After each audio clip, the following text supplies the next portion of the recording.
पुन्हा एकदा सर्वांना शुभेच्छा दिल्या।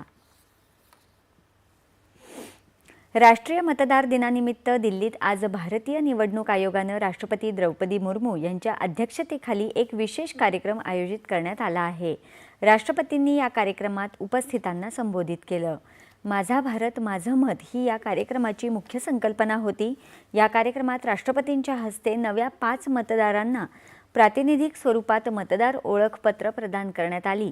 तसंच सर्वोत्कृष्ट निवडणूक पद्धती अंतर्गत तंत्रज्ञानाचा प्रभावी वापर, निवडणूक व्यवस्थापन आणि वाहतूक, मतदार जागृतीसाठी नाविन्यपूर्ण उपक्रम, आदर्श व्यवहार संहिता, प्रशिक्षण आणि क्षमता विकास यासोबत माध्यमकर्मींसाठी देखील अनेक विशेष पुरस्कार राष्ट्रपतींच्या हस्ते प्रदान करण्यात आले।